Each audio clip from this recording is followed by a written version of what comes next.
Welcome to Nerds in the Dark. I'm Mikey. Darnel, how y'all doing? It's been a while. It's been a while since we've done a review. We haven't convened for a bit. But we're here, we're back because something else is back. Iron Fist Season 2, and it's actually good. Yes. Yeah. I couldn't believe it. So Iron Fist Season 1, I was one of the few people that liked it. I maybe gave it like a 6, 7 out of 10. Most other people did not. What did you give it? I think around a 6-ish, 5-ish. Yeah. It was okay, but could have been better. And where we had issues with it, Marvel learned, Netflix learned, and Iron Fist Season 2 was a lot better. Now, let's go into the plot. Oh, yes. So, when we start, we see the return of Danny Rand, but he's living life. He's just doing his thing, working at their regular job. Yeah, he's doing like humble jobs, which is weird. He's like moving like furniture and shit like that.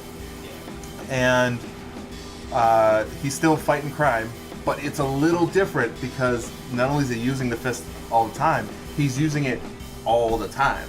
And that becomes a part of the plot. And we see the return of his ex-friend, who he doesn't know is his ex-friend, and his childhood friend, Joy. Oh, yeah. Yeah. Yeah. Yeah. And so these guys come back, they're together, and they're plotting against Danny. And where it ends up being interesting is that they actually are able to, spoiler alert, they're actually able to take away the Iron Fist from Danny. And even though that was unfortunate, we end up with a resolution to that plot where it ends up going to Colleen. Yes. And yeah, I was very happy with that resolution.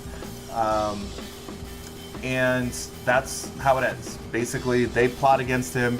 He finds a way to get it back, and instead of him taking it, he gives it to Colleen. That's pretty much the entirety of the plot, with a bit of Typhoid Mary mixed in. Yeah. That crazy bitch. Yeah, I was really happy about her. Yeah, I was like, what the fuck is the crazy bitch? Oh, it's the crazy bitch. Yeah. I'm liking this. I give the plot probably about an 8. Oh, yeah. I love it because he didn't have to announce himself like 32 times. I am Immortal Iron Fist. And I was like, shut the fuck up with And he didn't, it wasn't an every episode thing that he fought a dragon. So, you know, hey. Like, I was sold on just the fact that, like, I didn't hear him saying that, like, 20 times within 20 minutes. Yeah. A bigger one for me, going into presentation, there was a fight every episode. There was at least one fight every episode. Oh, yeah. So even though they had plot, they actually had the action that was necessary to make this a, like, Iron Fist series.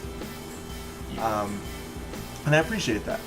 He's a guy who says he doesn't need to fight, but he found himself in situations where he's like, okay, yeah. That was a big thing with Colleen as well, and then our special guest throughout most of the series, Misty Knight. Misty and Colleen got to hanging out a lot, and that was something that I really, I'm glad that they explored more of, and I'm really happy that they, did a lot to build up, because I'm looking forward to them as a team. Yeah. I really hope that, next season is more, I'm probably not going to get it, but I hope they have, more on-screen time when they're just doing their own thing while Danny disappears. Yeah. I actually, presentation-wise, was happy that they used the fist a lot. They used their effects budget, and a lot of stuff would get damaged one way or the other, and it actually felt like a series that had a bit of a slugfest going on. Yeah. Even with the plot. I like how the fist was used in multiple ways, so the differences between when it was stolen, when he stole it, how he used it versus how Danny used it, how at the end when old girl gets it at the Yeah. end, I was like, Yeah. oh, everything's a little bit different. I'm loving Yeah. how like each person uses it in a different manner. And Yeah. it was really nice. Plus that little tease with the immortal weapons. Yes, and I was like, oh, that's a thing? That- I yeah. didn't really like that. Yeah, that was a if you thing. weren't a fan of Iron Fist and didn't know about the immortal weapons, when you see old boy pull up with a, what's up? Exactly. He was like, you don't want to try that again? I was like, oh, you got the wobbles? Man. It was nice. Now the biggest plus that I have for presentation is how Typhoid Mary was presented. I think her entire plot was dope. I think the way that they introduced her, I think the way that they started to explore her dissociative identity disorder. I think the way that they present her as a fighter, as not just a fighter, but like a damn good fighter. Yeah. I think all of it was really great. Yeah, I like Typhoid was fucking dope with how like she's all like super humble and you kind of like I didn't know nothing about Typhoid Mary, at least kind of twice. And I was like, oh, she's just some random weird stalker chick. And I expected her to fucking come out and have some fucking powers or some shit. Like, nope, she's just a nut job who can beat somebody's ass. And I was like, Yeah. And I think more than that, like I loved when there's a point where Davos approaches her in a way where he's kind of threatening, yeah, and just immediately she has a knife to his throat. yeah, Like there was no hesitation. The movement was so fluid, and it was just like, oh, whoa, this is not the type of woman you mess with. yeah. And I appreciated that. I think that about covers presentation for us. Yeah. Things I liked outside of that. B story, Ward. Oh yeah. He had a solid B plot dealing with his issues. Yeah, his issues and being a self-centered asshole. Yeah, and addiction. Yeah. I mean, on top of everything, it's just like he was born an asshole, but he also had the addiction. Yeah. And there was at least a small part where he was able to talk with Joy and express at least his why. And then Joy's whole B plot was, you know, she's not hating them for the why that they lied. She's just hating that they lied, and she's honest about it. She's just like, I can see your view. It doesn't change anything. I was still hurt. Exactly. And I'm like, intentions were noble, but doesn't mean shit. Yeah, The yeah. results are fucked up. And then every time someone was like, you know, I just want us to be better, and it's like, well, that's the problem. That's what you want. It's not what I want. And it was like, you know what? Solid sticking up for yourself, girl. Exactly. Preach. You try to have somebody killed, but I mean, she did. She did. you stick But up for yourself, and you I know- respect that. But what she did was she was like, you know what? I may not be the best person, but put some respect on my name when you say it. That. And I can appreciate that. And things I didn't like. Things you didn't like. What did I not like? I don't know. Like, there actually wasn't too much I could think of that I didn't like that stood out. It was, I liked how, you know what? The whole, like, their relationship, like the rockiness between Colleen and Danny. Okay, fair. I was like, it seemed a little forced, like how they were like, or something. It felt off. I can see that because they were happy, and then like this whole thing of like she's like, yeah, I don't want to fight, but I keep getting into fights, and somehow that's your fault.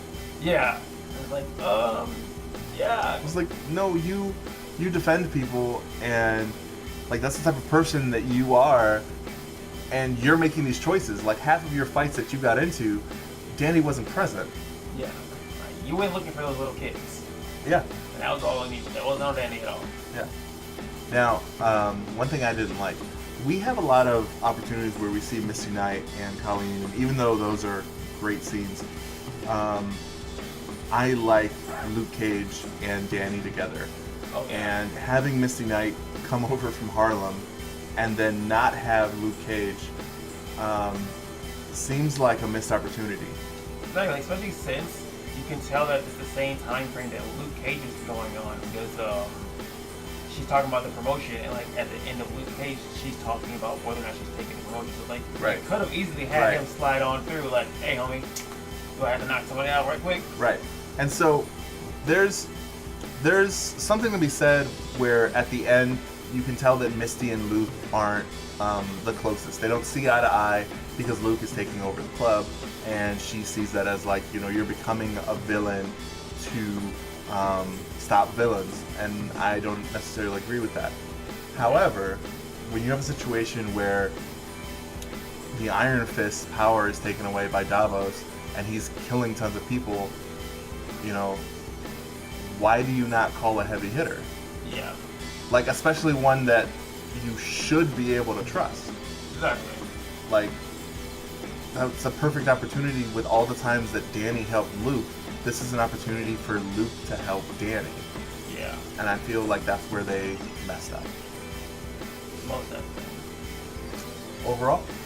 Overall, I give it a solid 8. Yeah. 8. 8 out of 10. Good show. Good comeback. Improvements all around. Alright. I'm more obsessed with that a million times. That was like my greatest fucking thing. I was like, I couldn't remember like what time when he said it. Although Davos, man, when he got it, he was just like, I'm more obsessed. Like, oh, does it just fucking transfer when you do it? Like, the attitude transfers too. Like, is it just stuck with you for like fucking for a year, or you just had to announce like I'm immortal fist? Hey, did you know I fought a dragon? Yeah, like. Honestly, though, if I had fought a dragon, I probably would tell everybody. Yeah, so. you know what? You would get sick and be like, yeah, okay, homie. Yeah, but how many dragons have you fought? Right? Exactly. It's one of those moves. It's like no, and did you imagine that there's like a time where Danny's like, yeah, well, I fight dragons, and somebody's just like, yeah, I don't see any dragons anywhere, buddy. And he's like, I know, you're welcome. Next time on Nerds in the Dark. See ya.